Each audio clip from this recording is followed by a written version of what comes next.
the land of them car.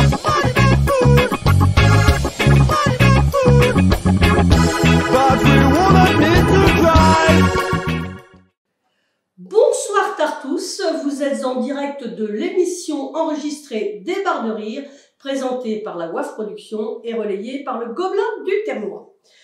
Eh bien, des petites nouvelles de la photo que nous avons postée dimanche soir sur la Reine de la Galette, sur notre page Facebook.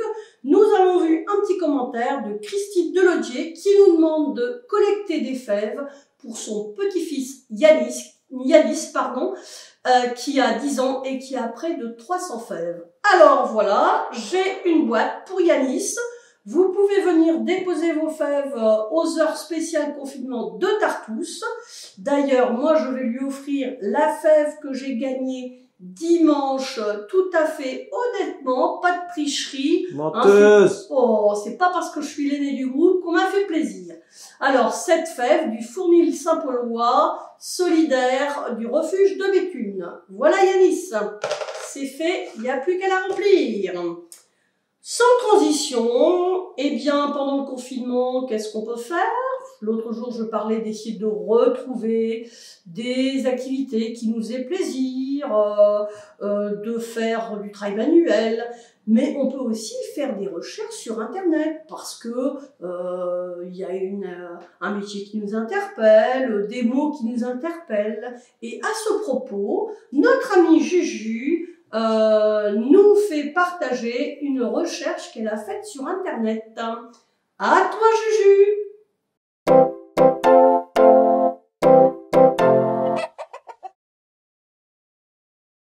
Alors, il faudrait savoir, on dit venimeux ou on dit vénéneux, venimeux ou vénéneux. Ah, bon, ben je tape sur Internet, serpent vénéneux ou vénéneux avec un X au bout.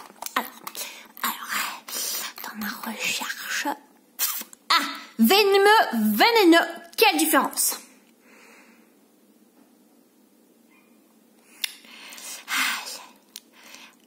Alors, les êtres vivants venimeux ou vénéneux sont toxiques. Oh, ils empoisonnent leurs malheureuses victimes grâce à des substances.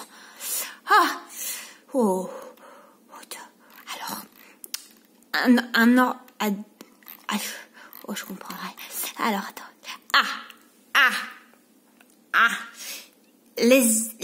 Les animaux venimeux sécrètent du venin,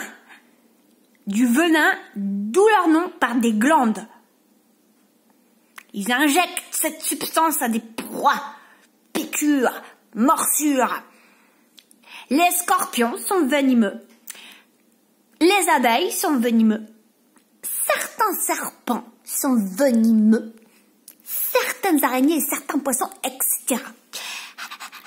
Après. Ah! Mais des animaux peuvent être aussi vénéneux. Alors, des vénéneux, c'est quand ça produit des toxines. Oh là là, des ingestions passivement d'un contact d'un prédateur. Les champignons sont vénéneux. Et les plantes sont vénéneux. Voilà. Moi, les chenilles du papillon monarque sont vénéneuses en ingérant des feuilles qui le sont.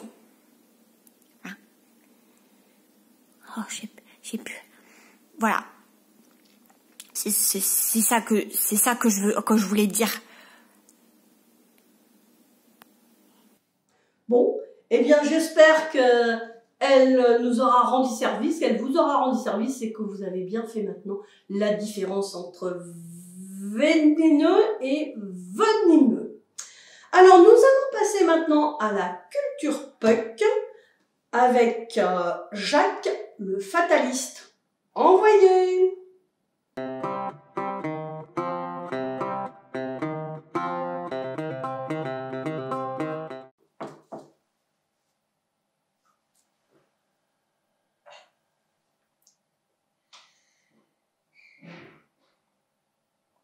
Jacques?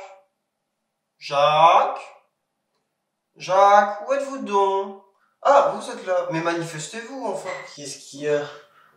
Quel est le programme aujourd'hui?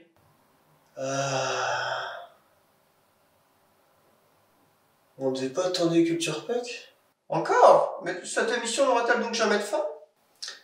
Il est écrit là-haut que ça ne se finirait pas de sitôt. Bon, eh bien, puisqu'il faut s'y mettre, allons-y.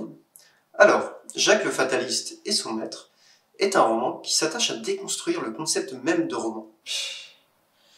Ouais, ça m'a l'air bizarre. Hein. Tais-toi, Jacques. Ce roman part de digression en digression, et ça va vraiment dans tous les sens. Dans tous les sens. Des histoires différentes s'enchaînent et s'entremêlent autour d'une histoire principale dont les contours restent flous. Taisez-vous, Jacques. Le narrateur va même interrompre l'histoire pour poser des questions à son lecteur, ou même pour lui raconter des histoires qui n'ont rien à voir avec les aventures de Jacques et son maître. Tu savais que l'eau qu'on boit, c'est potentiellement de l'urine de dinosaures? Enfin, Jacques, vous voyez bien que je tourne. Je disais donc, on a vraiment l'impression d'assister à un débat philosophique entre ces deux personnages.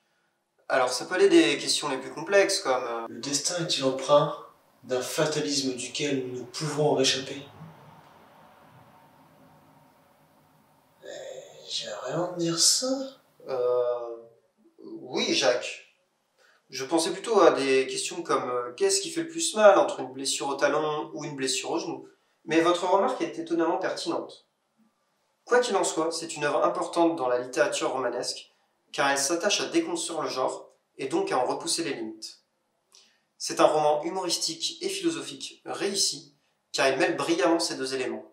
Et je ne peux que vous le conseiller. N'est-ce pas, Jacques?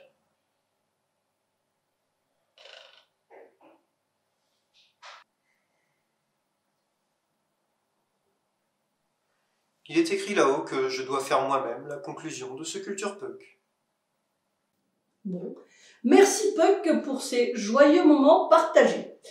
Alors, demain, samedi 16 janvier, est une date importante pour Tartous. Laquelle? C'est une date que l'on aurait pu fêter ultérieurement. Avec les conditions actuelles, eh bien, nous verrons dans un bon moment, je pense. Alors, recherchez bien ça.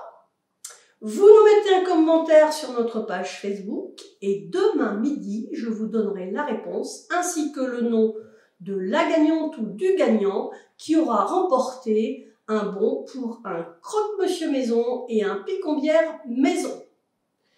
Alors, sans transition, nous allons passer pour la boîte à jeux à la question subsidiaire numéro 2.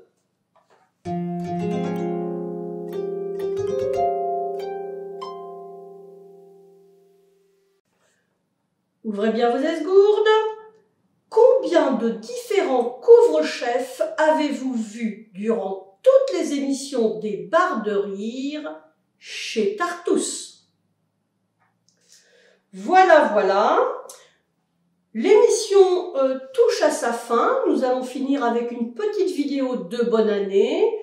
Nous sommes en train d'épuiser notre stock. Alors je vous rappelle, les vœux c'est 6 mois avant, 6 mois après. N'hésitez pas, faites-nous une petite vidéo de 10-15 secondes pour nous souhaiter la bonne année simplement ou avec une mise en scène et que vous nous envoyez à la wafproduction@gmail.com. Alors, en attendant, je vous donne rendez-vous pour le jeu du Chimili Big dimanche. Et d'ailleurs, fort de la rencontre avec notre fameux commentateur Patrick Chapat, eh bien, le dimanche maintenant, nous aurons pour le jeu du Chimili Big un invité. Alors, en attendant, prenez soin de vous, prenez soin des autres et surtout, confetti! Alors quand ça se passe...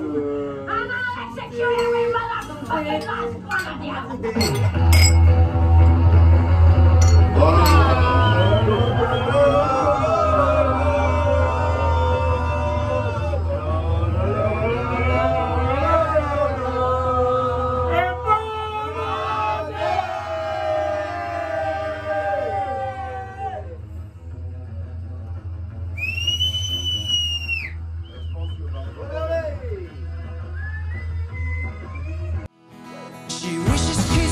cleans the